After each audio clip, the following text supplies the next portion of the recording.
दोस्तों आज हम बात करेंगे एक ऐसे पर्सन की जिसकी कहानी संसार के हर वर्ग के लोगों को मोटिवेट करती है। तो बिना टाइम गंवाए चलिए शुरू करते हैं।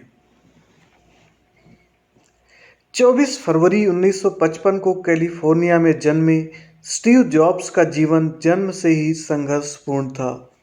उनकी मां अविवाहित कॉलेज छात्रा थी और इसी कारण वे उन्हें रखना नहीं चाहती थी और स्टीव जॉब्स को किसी अच्छे परिवार में गोद देने का फैसला कर दिया।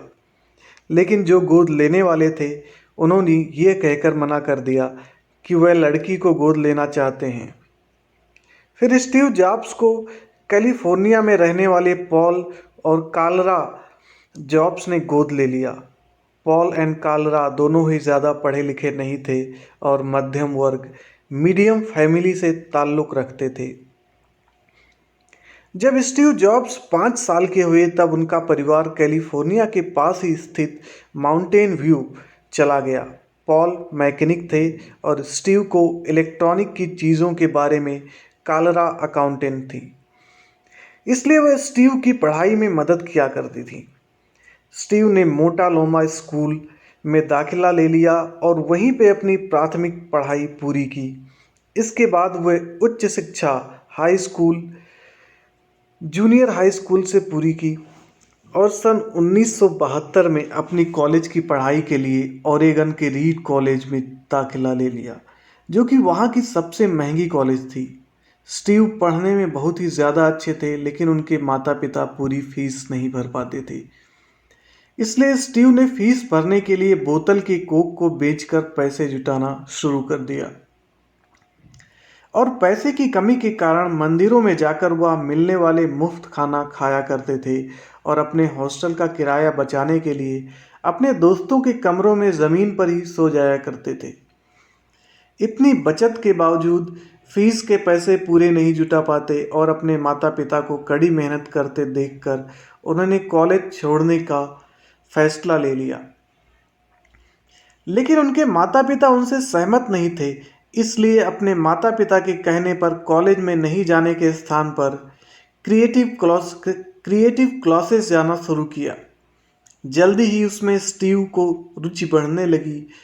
क्लासेस जाने के साथ साथ वह अटारी नाम की कंपनी में टेक्नीशियन का भी काम करने लगे। स्टीव आध्यात्मिक जीवन में बहुत विश्वास रखते थे, इसलिए स्टीव अपने धर्म गुरु से मिलने भारत आए और काफ़ी समय भारत में गुजारा। भारत में रहने के दौरान उन्होंने पूरी तरह बौद्ध धर्म को अपना लिया और बौद्ध भिक्षु जैसे कपड़े पहनना शुरू किया और पूरी तरह आध्यात्मिक हो गए और भारत से वापस कैलिफोर्निया चले गए। फिर उन्होंने एप्पल कंपनी की शुरुआत की। सन 1976 में मात्र 20 वर्ष की उम्र में उन्होंने एप्पल कंपनी की शुरुआत की। स्टीव ने अपने स्कूल के सहपाठी मित्र वोजनियाक के साथ मिलकर अपने पिता के गैरेज में ऑपरेटिंग सिस्टम मैकिन्टोश तैयार किया और इसे बेचने के लिए एप्पल कंप्यूटर का निर्माण करना चाहते थे। लेकिन पैसों की कमी के कारण समस्या आ रही थी, लेकिन उनकी ये समस्या उनके एक मित्र माइकल मुर्कुला ने दूर कर दी। साथ ही वे कंपनी में साझेदार पार्टनर भी बन गए और स्टीव ने एप्पल कंप्यूटर बनाने की शुरुआत की। साथ ही उन्होंने अपने साथ काम करने के लिए पेप्सी कोका कोला कंपनी के मुख्य अधिकारी जॉन स्कली को भी शामिल कर लिया। स्टीव और उनके मित्रों की कड़ी मेहनत के कारण कुछ ही सालों में एप्पल कंपनी गैराज से बढ़कर $2 अरब और 4,000 कर्मचारियों वाली कंपनी बन चुकी थी। एप्पल कंपनी से इस्तीफा। लेकिन उनकी ये उपलब्धि ज़्यादा देर तक नहीं रही। उनके साझेदारों द्वारा उनको नापसंद किए जाने और आपस में कहासुनी के कारण एप्पल कंपनी की लोकप्रियता कम होने लगी। धीरे धीरे कंपनी पूरी तरह कर्ज में डूब गई और बोर्ड ऑफ डायरेक्टर की मीटिंग में सारे दोष स्टीव का ठहराकर सन 1985 में उन्हें एप्पल कंपनी से बाहर कर दिया। ये उनके जीवन का सबसे दुखद पल था, क्योंकि जिस कंपनी को उन्होंने कड़ी मेहनत और लगन से बनाया था उसी से उन्हें निकाल दिया गया था। स्टीव के जाते ही कंपनी पूरी तरह कर्ज में डूब गई।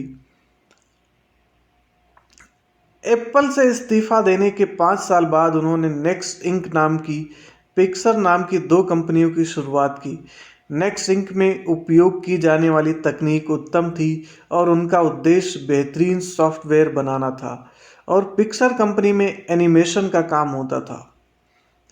1 साल तक काम करने के बाद पैसों की समस्या आने लगी और रोस पेरोट के साथ साझेदारी कर ली, और पेरोट ने अपने पैसों का निवेश किया। सन 1990 में नेक्स्ट इंक ने पहला कंप्यूटर बाजार में उतारा, लेकिन बहुत ही ज़्यादा महंगा होने के कारण बाजार में नहीं चल सका। फिर नेक्स्ट इंक ने इंटरपर्सनल कंप्यूटर बनाया जो बहुत ही ज़्यादा लोकप्रिय हुआ, और पिक्सर ने एनिमेटेड फिल्म टॉय स्टोरी बनाई जो अब तक की सबसे बेहतरीन फिल्म है। एप्पल कंपनी में वापसी। सन 1996 में एप्पल ने स्टीव की पिक्सर को खरीदा। इस तरह उनके एप्पल में वापसी हुई, साथ ही वह एप्पल के चीफ एग्जीक्यूटिव ऑफिसर बन गए। सन 1997 में उनकी मेहनत के कारण कंपनी का मुनाफा बढ़ गया और वह एप्पल के सीईओ बन गए। सन 1998 में उन्होंने iMac को बाजार में लॉन्च किया जो काफ़ी लोकप्रिय हुआ और एप्पल ने बहुत ही बड़ी सफलता हासिल कर ली।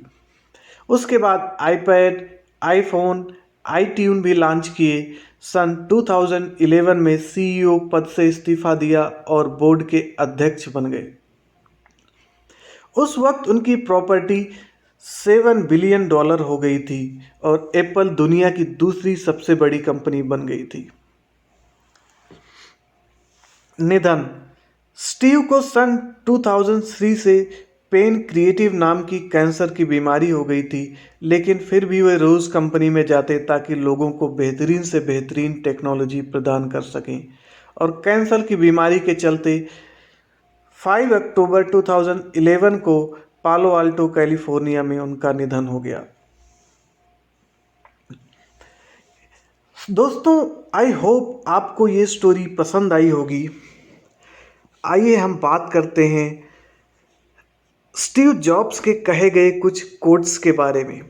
कभी कभी ज़िंदगी आपके सर पर ईंट से वार करती है, लेकिन अपना विश्वास न खोएं।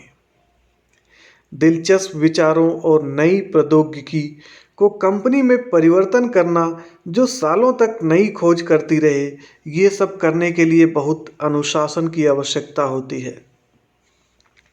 यदि आप वास्तव में बहुत बारीकी से देखोगे तो आप पाओगे कि रातों रात मिलने वाली अधिकतर सफलताओं में बहुत लंबा वक्त लगा है। आप ग्राहक से यह नहीं पूछ सकते कि वो क्या चाहते हैं और फिर उन्हें वो बना कर दें। आप जब तक उसे बनाएंगे तब तक वो कुछ नया चाहने लगेंगे। डिज़ाइन सिर्फ यह नहीं है कि चीज़ कैसे दिखती है या महसूस होती है, डिज़ाइन यह है कि चीज़ काम कैसे करती है। दोस्तों, मुझे उम्मीद है आपको यह बायोग्राफी पसंद आई होगी। हम ऐसे ही बायोग्राफीज लाते रहेंगे अपने चैनल पर। अगर आप पहली बार विजिट कर रहे हैं, please do like, share and subscribe my YouTube channel. Thank you and have a great day. Bye bye.